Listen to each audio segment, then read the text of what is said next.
नमस्कार दोस्तों। आज हम लोग बात करने वाले हैं बीपीएससी एग्ज़ाम के बारे में। और मेन फोकस रहेगा हम लोग का कि जो भी जीरो से स्टार्ट करना चाहते हैं बीपीएससी एग्ज़ाम के प्रिपरेशन के लिए, उसके लिए हम लोग बात करेंगे। इसमें हम लोग बात करेंगे कि क्या क्या कमियां होती है जो लोग करते हैं प्रिपरेशन के दौरान, जिनकी वजह से उनका प्रिपरेशन सही से नहीं हो पाता है। और बहुत लोग बिल्कुल ही फ्रेशर्स हैं, बिल्कुल ही न्यू हैं, जो स्टार्टिंग करना चाहते हैं बीपीएससी। तो कैसे स्टार्ट करना है उसको हम 3 भाग में डिवाइड करके एक्सप्लेन करने का कोशिश करेंगे। पहले हम लोग एक इंट्रो ले लेंगे, इंट्रोडक्शन, जैसे कि बीपीएससी क्या होता है, कितने सीट्स होते हैं, कब एग्ज़ाम होता है, डेट क्या है, एज लिमिट क्या है, वगैरह वगैरह। सेकेंड फेज में हम लोग बात करेंगे कि इसमें प्रॉब्लम क्या क्या आता है, मतलब पढ़ाई में कैसे क्या प्रॉब्लम आता है, बुक कौन सा लेना चाहिए, सही बुक कैसे लें। बहुत लोग गलत बुक पढ़ लेते हैं, पूरा सिलेबस मेहनत तो बहुत करते हैं बट वो सही से अप्लाई नहीं कर पाते हैं। तो मतलब कैसे एक स्ट्रैटेजी बनाएंगे और मतलब प्रॉब्लम्स को सारा देखेंगे कौन कौन प्रॉब्लम आता है। उसमें 7 टाइप्स का प्रॉब्लम है, वो भी देखेंगे। उसके बाद हम लोग लास्ट में कंक्लूजन देखेंगे कि इसके लिए हम लोग को क्या क्या करना चाहिए कि हम लोग अच्छे से प्रिपरेशन कर सके। मतलब बीच बीच में जैसे कि कुछ अभी पढ़ने का मन नहीं करता है, उसके लिए क्या करना है। पढ़ने का तरीका क्या होना चाहिए सही, सुबह में, शाम में, दोपहर में, या कैसे पढ़ें।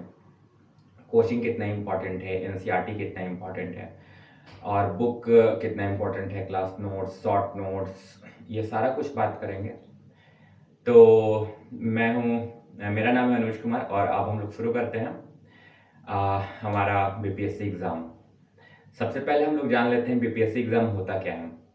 ये मतलब एक बिहार पब्लिक सर्विस कमीशन, सबको पता है। इसमें लगभग 17 पोस्ट होता है, जिसमें कि डिप्टी सुपरिटेंडेंट, फिर डीएम, डिस्ट्रिक्ट मजिस्ट्रेट से लेके एससी एससी एसटी एसटी, वो ऑफिसर, रूरल डेवलपमेंट ऑफिसर, इस टाइप के एक 17 लिस्ट बना हुआ है। आप लोग गूगल कर सकते हैं, उस पर सारा लिस्ट दिखा देगा। तो वो हो गया। और इसका एग्ज़ाम कब होता है, पहले स्टार्टिंग से इस बार 2025 या 24 में बात करें, 70th जो बीपीएससी हुआ उसका डेट सिर्फ एक्सटेंड हो गया, लेट हो गया। बट उसके पहले 30 सितंबर को एग्ज़ाम एग्जैक्टली हो जाता है। 30 सितंबर इसका डेट फिक्स होता है हमेशा से। बट पिछले बार सीट भी ज़्यादा था, 2000 प्लस सीट था।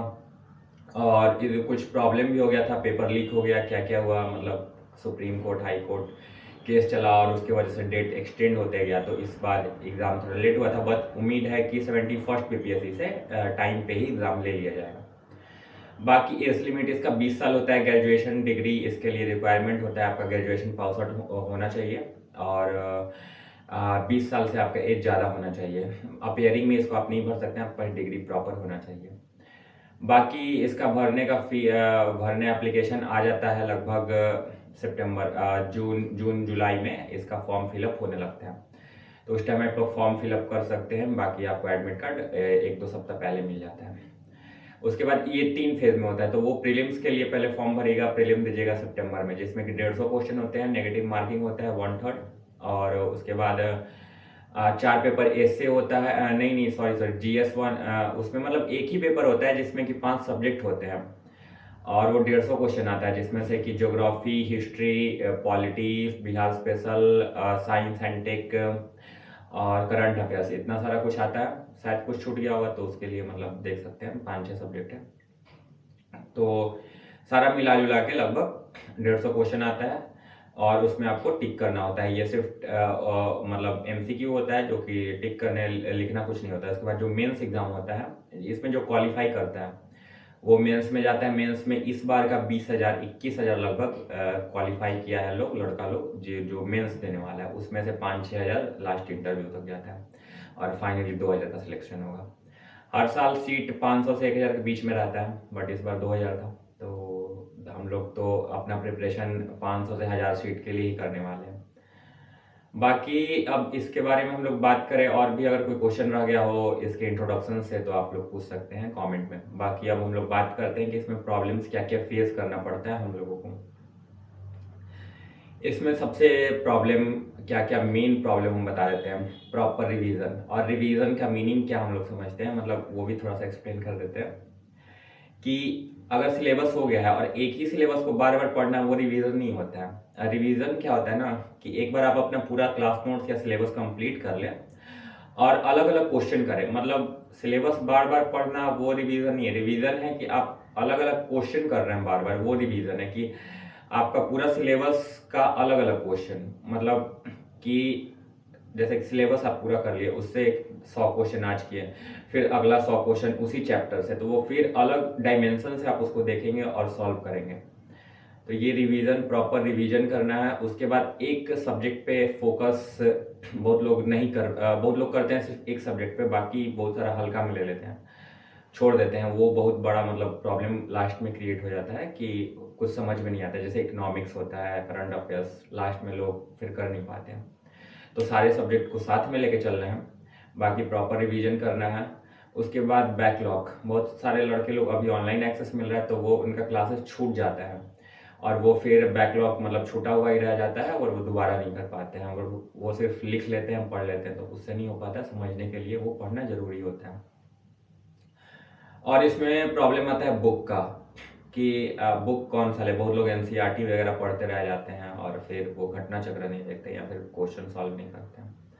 तो बुक के लिए हम प्रेफर करेंगे सबसे अच्छा घटना चक्र, और उसके बाद हम लोग एक दो बुक देख लेंगे, जैसे कि एम से पीवाईक्यू। पीवाईक्यू आप हर सब्जेक्ट का लगाए और सबसे ज़्यादा पीवाईक्यू ही काम आता है, बाकी सिलेबस और बाकी क्लास नोट्स। एनसीईआरटी जहाँ तक लोगों का मतलब क्वेश्चन था, एनसीईआरटी कितना इंपॉर्टेंट है। इंपॉर्टेंट है एनसीईआरटी मेंस के आंसर राइटिंग के लिए। प्रीलिम्स के लिए आप लोग जितना ज़्यादा एमसीक्यू लगाएं, जितना ज़्यादा पीवाई करें, वो ज़्यादा सही है। एनसीईआरटी अगर पढ़ ले, टाइम है, सफिशिएंट टाइम है आपके पास कि पढ़ सकते हैं, तो बिल्कुल पढ़ें। बाकी इसमें और एक दो प्रॉब्लम आता है, जैसे कि टाइम टू टाइम रिवीजन। जैसे कि एक सब्जेक्ट अगर पढ़ लिए, उसको हम लोग छोड़ देते हैं, जैसे ज्योग्राफी खत्म, अब उसको हम पढ़ ही नहीं रहे, बिल्कुल छोड़ दिए हैं, तो वो एक बीच बीच में उसको भी पढ़ना पड़ता है। मतलब एक मंथ में, जैसे कि इकोनॉमिक्स के बीच में एक दिन उठा के पूरा पढ़ लिए, ऐसे करके। ये बहुत लोग नहीं करते हैं। बाकी और इसमें भी और क्या प्रॉब्लम हो सकता है कि आप लोग शॉर्ट नोट्स नहीं बनाते हैं। जो लोग शॉर्ट नोट्स नहीं बनाते, वो थोड़ा सा मतलब बनाना चाहिए। उससे क्या होता है, जब लास्ट में आपके पास एक सब्जेक्ट का 2 कॉपी होता है या 3 कॉपी होता है, और सारे सब्जेक्ट 5-6 सब्जेक्ट है, 6-18 कॉपी हो जाएगा। चलिए 15 कॉपी भी अगर हो जाएगा, तो 15 कॉपी लगभग इतना हो जाता है। मतलब इतना हो जाता है 15 कॉपी पूरा भरा हुआ, तो वो पढ़ने में थोड़ा सा लेंदी लगता है, बहुत लंबा लगता है, बोरिंग लगता है। शॉर्ट नोट्स होता है जो कि 1 घंटे में कंप्लीट करा देता है पूरा कॉपी, मतलब एक सब्जेक्ट 1 घंटे में, तो वो काफ़ी ज़्यादा हेल्पफुल होता है। तो शॉर्ट नोट्स बनाएं, वो बहुत सही है। बाकी बहुत लोग ज़्यादा क्या फोकस करते हैं, सिलेबस पे। सिलेबस पे ज़्यादा फोकस नहीं करना है, सबसे ज़्यादा करना है क्वेश्चन प्रैक्टिस। क्वेश्चन प्रैक्टिस ही मेन सिलेक्शन का जो है वो राज है, कि क्वेश्चन सबसे ज़्यादा प्रैक्टिस करें, वो उससे ही आपका सिलेक्शन हो पाएगा। बाकी अब इसमें हम लोग और बात करें कि स्ट्रैटेजी कैसे बनाएं। बहुत लोग रूटीन बनाते हैं। रूटीन में क्या होता है कि वो बनाते हैं इतने से इतने टाइम तक पढ़ना है, बट रूटीन ऐसे मतलब मेरा है या फिर बहुत लोगों का रूटीन कैसा होता है कि कितने से कितने फ़ोन चलाने हैं, कितने से कितने खाना खाना है, और उसके अलावा जितना भी टाइम बचता है वो पढ़ने के लिए लगा देते हैं। मतलब रूटीन खाने के लिए बनाना है और बाकी सब काम के लिए, बाकी टाइम ही आपका पढ़ने के लिए होना चाहिए। इस टाइप का कुछ रूटीन होना चाहिए। बाकी आ, जो भी नए हैं, फ्रेशर्स हैं, हाँ, वो शुरुआत कैसे करें, ये मेन क्वेश्चन था। तो वो हम लोग अब बात करते हैं उसके बारे में। जो लोग भी 12th पास आउट हैं, स्पेशली उनका ज़्यादा क्वेश्चन था कि क्या अभी से शुरुआत कर दें या फिर 1-2 साल के बाद करेंगे, या फिर एनसीईआरटी ले लें और फिर एनसीईआरटी के बाद कोई फाउंडेशन बैच ले। तो अगर आप लोग सर से पूछे तो सर तो ऐसे ही बोलेंगे कि एनसीईआरटी पहले ले ले, उसके बाद फाउंडेशन करें। और अगर आपके पास 4 साल हैं तो बिल्कुल ये सही है, आप पहले एनसीईआरटी का कोई बैच ले ले या खुद से एनसीईआरटी पूरा पढ़ ले, पूरा क्वेश्चन उसका कर ले और पूरा याद कर ले अच्छे से। उसके बाद आप फाउंडेशन बैच ले लें। तो ये 4 साल जिसके पास है, ये है उसके लिए। बाकी अगर आपके पास 2 साल है तो आप सीधा फाउंडेशन बैच लीजिए। फाउंडेशन बैच क्या होता है ना कि मतलब होता क्या, पहले ये बताए थे कि फाउंडेशन बैच कोई भी बैच जो पूरा सिलेबस कंप्लीट करवाए और उसमें तीनों चीज़ इंक्लूड हो, प्रीलिम्स, मेंस प्लस इंटरव्यू, तीनों इंक्लूड हो और पूरा सिलेबस करवाए, उसको फाउंडेशन बैच बोलते हैं। टारगेट बैच क्या होता है कि उसमें कोई भी एग्ज़ाम्स तक का टारगेट होता है कि ये एग्ज़ाम 1 महीना में भी, अगर वो 1 महीना पहले भी टारगेट बैच दिया जाता है। और हम लोग के क्लास में तो एक विजेता बैच आया था लगभग 1 या डेढ़ 2 महीना पहले।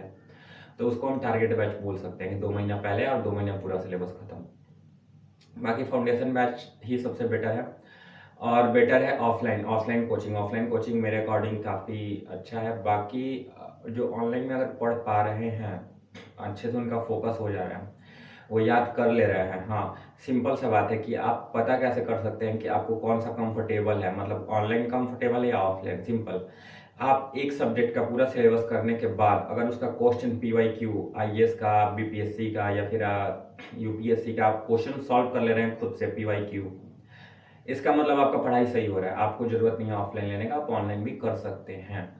बाकी सिलेबस पूरा याद कर ले रहे हैं तो आप कर सकते हैं सिंपल, उसमें कोई डाउट का बात नहीं है। बाकी ऑफलाइन का थोड़ा सा इन्वायरमेंट रहता है। अभी तो धूप है, बट मतलब जाने का मन नहीं करता है, बट कोई नहीं। बाकी फाउंडेशन बैच आप लोग, हाँ, तो एनसीईआरटी इम्पॉर्टेंट है। और जो भी स्टार्ट करना चाहते हैं तो वो एक बैच ले ले, और बाकी अपना ऑफलाइन या ऑनलाइन ज्वाइन करके पूरा प्रॉपर नोट्स कुछ नहीं छूटना चाहिए। टोटल नोट्स बनाए, क्वेश्चन प्रैक्टिस सबसे ज़्यादा करे, और क्या कर सकते हैं। और बुक के लिए आप लोग घटना चक्र ले सकते हैं, जिसमें PYQ सारा मिल जाएगा। बहुत अच्छा बुक है भाई। मेंस के लिए एडुटेरिया ले सकते हैं, फिर और भी बुक ले सकते हैं, जैसे कि हाँ, एनसीईआरटी तो हम बोल ही दिया, एनसीईआरटी टोटल बुक पढ़ ही लेना है। बाकी स्टार्टिंग एनसीईआरटी से करें। अब रहा कि उनको प्रॉब्लम कुछ कुछ आएगा, तो वो तो हम बात कर चुके हैं उस पर पहले ही। और हम लोग फ्रेशर्स के लिए ये कर सकते हैं कि वो एक अपना रूटीन बना ले और उसके अकॉर्डिंग अपना प्रिपरेशन करें। और क्या कर सकते हैं, इतना काफ़ी है। बाकी वो कनेक्टेड रहें सर से, टीचर से, और कुछ ना कुछ बैच लेके वो notes proper hand written notes बनाएं, ना कि PDF के चक्कर में कोई ना रहे। और PDF बिल्कुल अच्छा नहीं होता है। प्रॉपर टेस्ट देते रहें और प्रॉपर खुद से प्रैक्टिस करते रहें। हाँ, बाकी और हम लोग बात करें तो बहुत लोग पूछ रहे थे कि न्यू बैच या फीस, तो इसके अकॉर्डिंग दूसरा वीडियो मैंने बनाया हुआ है। ये स्पेशली था कि जो 12th पास किए हैं वो स्टार्ट कैसे करें।